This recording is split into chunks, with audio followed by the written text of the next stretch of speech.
propose de faire un petit parcours par des exemples concrets, en particulier sur ce qui concerne les exemples de la mairie, de la mêlée et de la régie. J'aurais voulu vous rappeler auparavant des définitions que j'ai rencontrées. Cette transformation numérique, on dit numérique ou digital, les deux termes se baladent constamment. Lequel choisir, bon, c'est à peu près la même chose, strictement lié à l'essor impressionnant des NTIC. Pour ceux qui se rappellent, les NTIC, c'est déjà un peu ancien comme terme, mais c'est les nouvelles technologies d'information et de communication.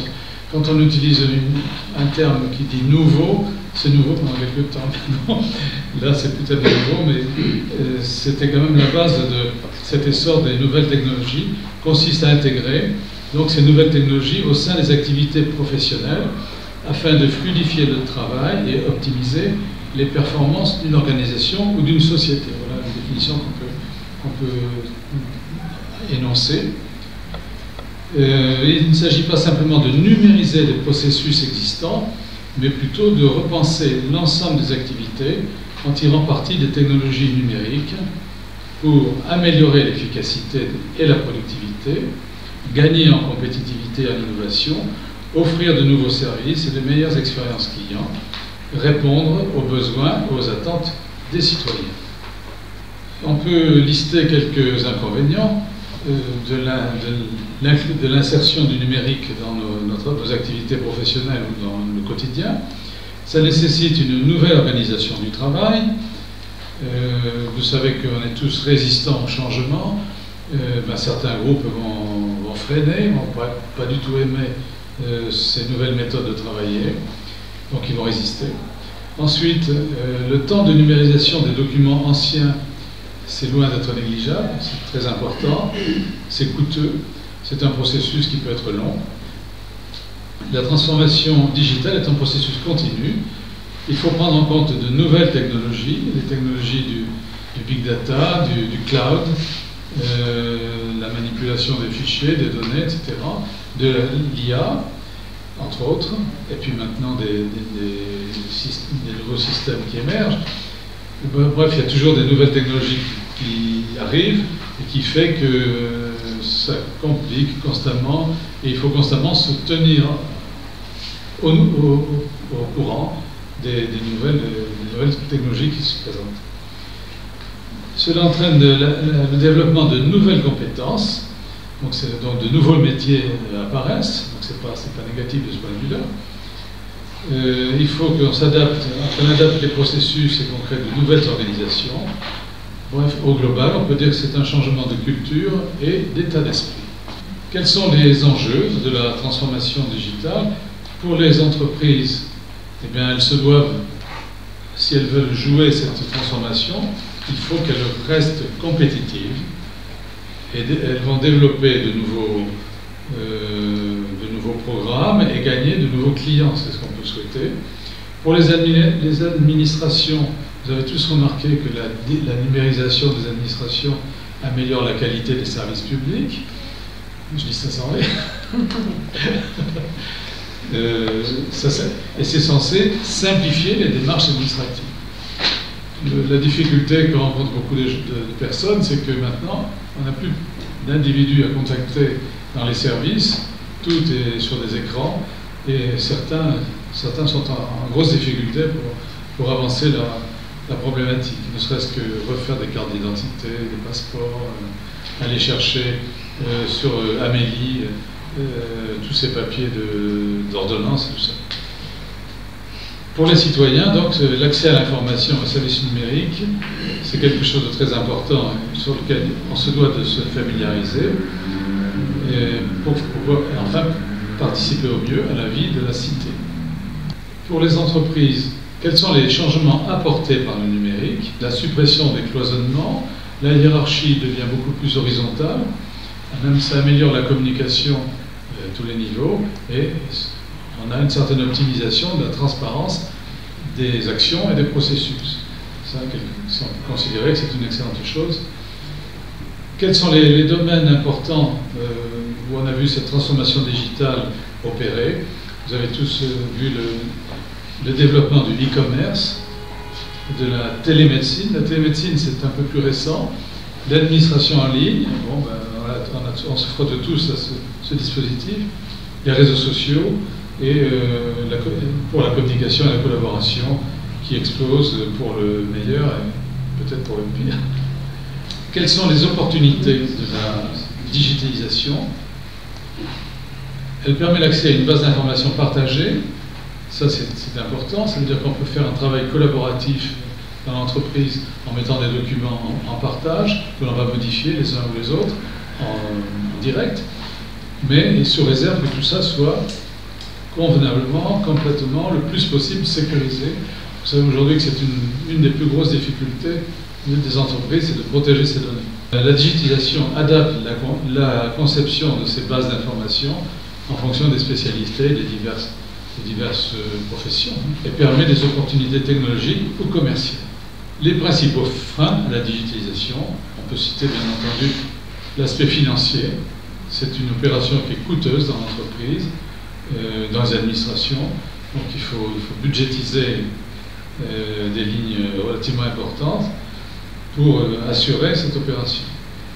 Mais c'est un investissement à long terme. Bien sûr, on va rentrer dans la résistance culturelle des collaborateurs. Et puis, il y a également le manque de ressources, c'est-à-dire des équipements ou des compétences dans les services. Alors, voilà pour des généralités. Maintenant, j'aurais voulu vous indiquer quelles sont les possibilités que vous pouvez rencontrer, par exemple, à la mairie de Toulouse, si vous voulez assurer votre propre transformation numérique et évoluer un petit peu, si tant est que ce soit utile. Voilà les points importants. Vous avez la maison du numérique. Bon, les sites, vous les trouverez facilement. Le point d'information numérique également. Je ne vais pas vous détailler tout ça point par point, parce que ça prendrait beaucoup de temps. Le site web de la ville de Toulouse. Le programme French Tech Toulouse, qui permet aux entreprises de se rencontrer, d'échanger, d'avoir des programmes de financement également. Et il existe aussi pour les seniors, ça peut peut-être nous intéresser, les seniors, des activités qui sont des formations, des cours, des sessions avec des anciens ou des jeunes. Il suffit de s'adresser au numéro 0800 042 444 ou numérique-toulouse.fr, et là vous trouverez tous les renseignements si vous voulez participer à des sessions de formation sur tel ou tel produit ou logiciel ou démarche. En plus de ces services, la ville de Toulouse propose également des subventions pour les entreprises qui veulent investir dans la transformation numérique, des appels à projets, collaborer sur des projets, ou des partenariats également pour des solutions innovantes. Quelque chose qui s'appelle le RINHOC, pour réseau et hub pour l'inclusion. Le réseau hub, c'est le terme qu'ils ont trouvé, ça s'appelle comme ça. C'est un réseau qui permet de développer des hubs d'échange, d'autonomie pour l'insertion sociale, professionnelle et économique dans une société et une économie où le numérique joue un rôle essentiel. Promouvoir l'inclusion numérique, mettre en réseau et fédérer des acteurs, accompagner des acteurs et des projets, développer la formation en région, mutualiser et partager des ressources, développer des dispositifs nationaux en région. 3 bonnes raisons de faire appel au hub RINHOC: réduire la fracture numérique, décrypter et mobiliser efficacement un groupe, un écosystème, et trouver les leviers complexes disponibles, bénéficier ou co-construire des ressources. Bref, c'est un système d'échange qui est sûrement prometteur. Dans la région, il y a également des propositions très importantes faites par la région. Elle a signé un contrat de filière numérique récemment pour répondre aux enjeux et aux actions destinées aux entreprises et favoriser la transformation numérique de ces dernières. C'est un peu le même objectif, mais au sein de la région. Politique très active dans le domaine du numérique, soutien à la filière numérique avec les infrastructures, le développement des usages, la diffusion du numérique dans l'économie, la formation, la recherche, l'éducation. Alors là, voilà un certain nombre de partenaires qui participent, comme l'ANIT Atom, Digital 113, Héritage, French Tech Méditerranée et French Tech Toulouse, IoT Valais, c'est la zone de Valais des objets connectés, je crois que c'est à la Belge, sauf erreur. la Mêlée, 500 adhérents, Numéum, l'Opco Atlas, le Pôle Aerospace Valley, Pôle Emploi, Push Start, CyberHawk et le Pôle Action Média. Voilà les principaux collaborateurs qui sont associés à la région pour développer le numérique dans la région. Alors, la filière numérique, elle est source de compétitivité, d'innovation, plus de 80 000 emplois, un cluster digital 113 avec plus de 300 membres, 48 Fab Labs.